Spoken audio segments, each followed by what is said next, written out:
It is said it takes two to make a baby, but let me tell you, it also takes two to park a camper. Just when you think you've learned to listen to each other, parking a 32-foot camper takes it to another level. We've done babies, teenagers. We even have blended families with our kids. Not me and my husband, but our kids have blended families. I mean, we've been through some different things. But think about it. What does stress do to you? So today we're looking at two heads are better than one, parking the camper. And we're going to look at what stress does to us. Even when we've learned to get along, what circumstances are going on in your life? What's going on that's causing you to act differently, listen differently? Think about it. What does stress do to you? I mean, when I get super pressed and there's somebody waiting on me, I start to feel a little confused. I can't focus. I start looking around for what I'm doing and I'm not focusing on anything. When I feel pressure, it makes me not happy. I'm a fun-loving person and I like to enjoy life. But pressure, I'll avoid it in any way I can. And what happens? This is what we found when we were camping that I don't think I stopped listening. Now we'd have to listen to my husband and see what he says on that. But we stop listening and we get snippy. Does that happen to you? Under really rough pressure. It could be something going on with your kids. It could be something going on at work. It could be financial. But for Jeff and I, just the other weekend, it was parking a camper because when the truck goes one way, the 32-foot camper goes the other way. I never thought anything could be so hard. And I'll have to tell you, I don't know, this is like the sixth maybe or the seventh time we've done it. And we are now getting the hang of it and we're learning to listen. But let me tell you, I think it's the hardest thing in communication that I've ever done because my husband is the best listener. But guess what happens? When really under that kind of pressure, which he never ever shows, I've been married over 40 years. He just doesn't show pressure in that way. He kind of like stopped listening to me. And let me tell you, if you're parking a camper, you're going to run into something. You're going to get wedged between trees. That's a real thing that like makes me spaz. We have a lot of trees in our yard. You're going to get wedged in because every time you move it a little bit, it changes the whole equation. It changes position. Now you have to figure out another way to get out. So may I say, we have learned that even when you got it all together, pretty much we got it together, that pressure, extreme pressure, makes us stop listening. Or for a lot of people, it makes them fight or fuss. But for us, we stop listening. You have to throw out the normal rules whenever you're backing up a trailer. Okay, so all this began when we were headed to a new place last week to camp. And it's kind of fun. Pretty much we go a lot to the same places. We've only had the camper about a year, and we go to the same places. It's comfortable. We know what to expect, but you got to venture out a little bit. So we ventured out, drove like 15, 20 more minutes to get just a little further. We usually try to do about an hour trip. Hey, woods are woods, right? Camping is camping. It's kind of how I figure. But as we got closer to this place, we could see through the woods as we got close to the gate to pull in that, first of all, we saw the beautiful lake. We're like, oh, that is gorgeous. I love water. But then the next thing, I saw this little strip with campers on it. It's like a little thumb, sticking out in the water and just big enough. It looked just big enough for campers to be on. I thought, wow, that's kind of skinny and looks like the water's right up on them.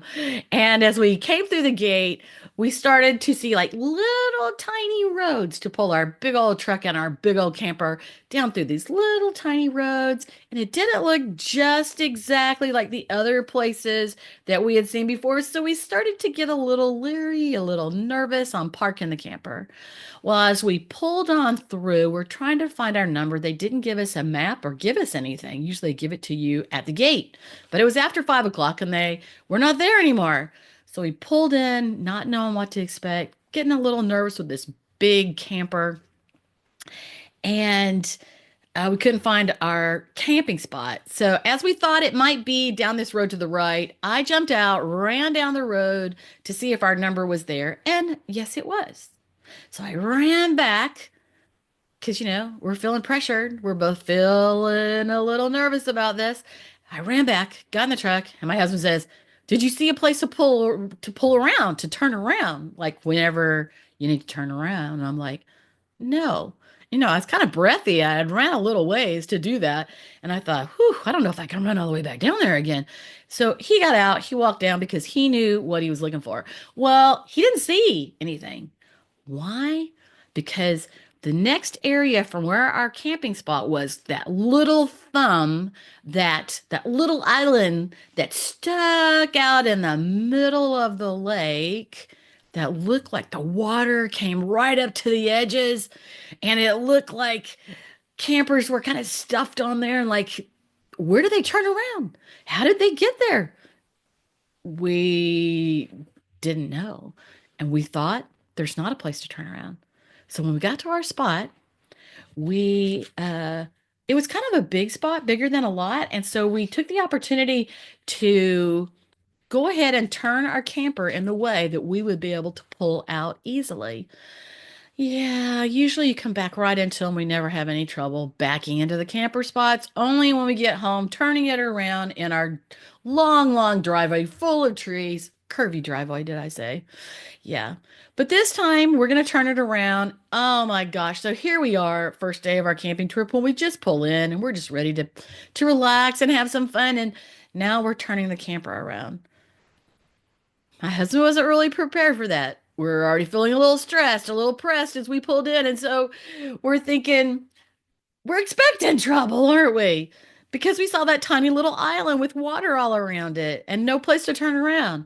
So we turned the camper around and we had our usual stuff that we had when we first got our camper, when we would bring it home. But now we got to start our first day camping with that.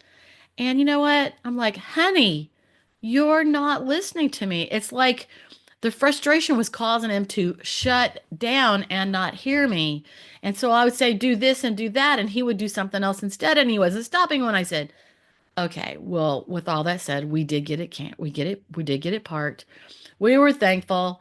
But, that's a hard way to start out. Well, several days later, we had already been there a couple of days, and we were taking a walk, and we walked down that little spot that we thought was, a little island. And guess what? It was wider than it looked. It was bigger than it looked.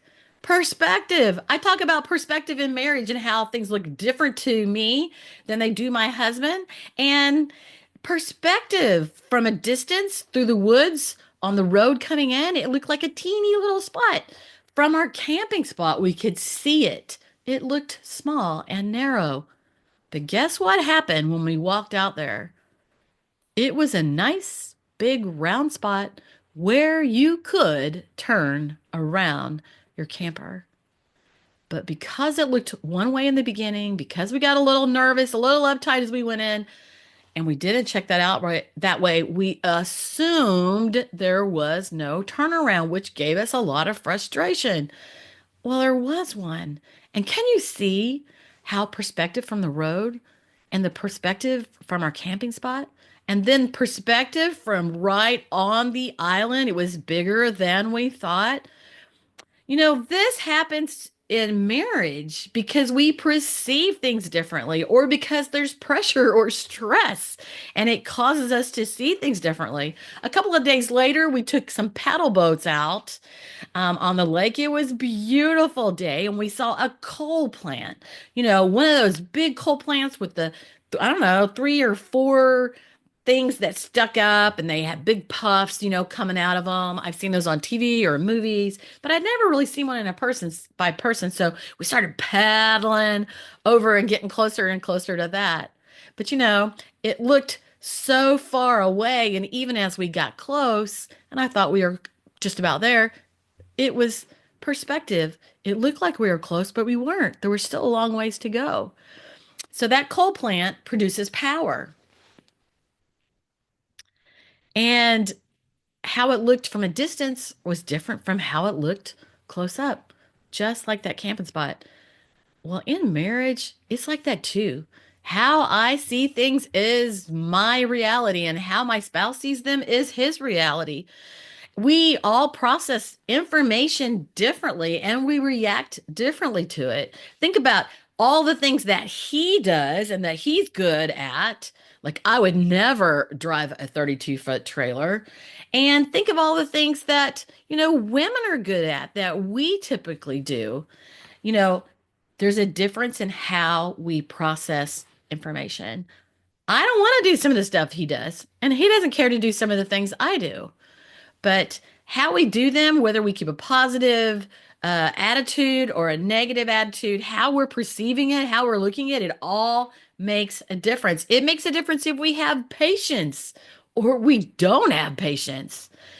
You know, I don't have patience with that kind of stuff, but hey, we have to stop and park that camper every time. Sometimes I think, do I want to keep camping or not? You might think that sometimes in your marriage. Do I want to stay with this person forever? They cause me a lot of havoc. But it's important to have patience. Things look different whenever you are stepping away from a situation or when you move closer and look closer at a situation, you start to see the reality. But in a moment of frustration, that's our reality, right? Our past experiences feed into how we see things also. I know for me, my husband will drive in the mountains and like on a one-way place. That freaks me out. I'm looking down the hills, down the mountains, and it's a natural fear of falling. Yeah, because you can really fall. And so I would like connect that to backing up the trailer. Fear. Fear does a big thing. But guess what? When we're listening, we can communicate. We can learn the other person's perspective. We can learn more because when you collaborate and you bring my thoughts and his thoughts together, you know, I knew how to figure out which way that trailer needed to go from the back. Now, the first day, I didn't know that. I had to wing it. How scary was that? But I know which way I can calculate when looking at the trailer which way it needs to go. And then once he figures that out, how to turn that wheel, then working together, collaborating together, we can get done with whatever we want. So camping teaches me something every single time I go. Backing up a trailer took our communication skills to another level, even though we know each other so well. We appreciate one another. We usually listen well. We try to get along. So sometimes you have to think, are you listening? If you're having trouble communicating and talking with your spouse, are you listening? Sometimes we have to think before we say a word, especially if we are fast minded, quick minded. We have to think before we say anything, think before we move. Test and think again. Access what's working with your spouse. Sometimes you have to change your word, change your methods, put on their shoes, like I've said before. How does it look to them? Talk about how things look different to each of you and be understanding of that. Be willing to compromise. This is what intelligent people do. We listen to one another. We want to be listened to, and so we listen to one another. Golden rule: treat other people the way you want to be treated. Yeah, that works in everything. So our camping experiences are a bit like marriage, like I said. One minute you think it's awesome going camping. One minute in marriage you think, I love this person. And the next person you're thinking, I don't like them at all. It just happens. Another minute you're questioning why you are in this circumstance. Like if you are close to a hill or a lake and you're trying to turn a giant camper around. I get so frustrated I can't even say it. Sometimes you wonder in your marriage, like, why am I in this circumstance? What did I see in this person? Basically, people are good and they want the same things: happiness, fulfillment, connection. We just all go about it differently. Learn to listen, have a conversation, learn to compromise. Some people refuse to compromise. That's not the smart way to do things. That's self centered, it's unthoughtful. When you don't compromise, you are being a butt. You're just being a butt. I mean, if you refuse to compromise, it just means you think you're better than everyone else and you know more than everyone else. And we all do know more than the other person in certain areas. But if you talk about it, you can figure it out. Learn to compromise. So I live in Georgia. Me and my husband live in Georgia, and we were camping in Georgia, and we met some snowbirds on this trip. They were from Maine. Their name was Tom and Barbara, and they were traveling all over the place for the winter. So we started talking to them. The sun, we were out on that little tiny island that I talked about so much. There was a beautiful sunset, and there wasn't another camper up there at that time. It was beautiful. And as we started to talk, we found that we had so many things in common. So many things in common. And, they talked about how, they met so many people camping in the different places and how nice people were. And they'd help somebody out who was having some troubles. And that's how people are. We all really want good things. We want to be kind. We want to enjoy people. We're all human beings and we really all want the same thing.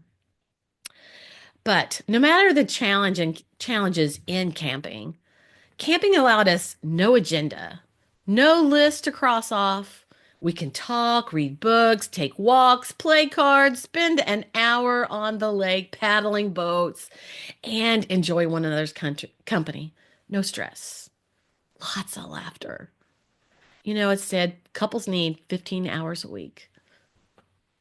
How are you going to find your 15 hours a week? It has to be on purpose. You want to know what your spouse needs most from you. Is that time to have a conversation where you listen and you have a chat back and forth? Is that doing something new?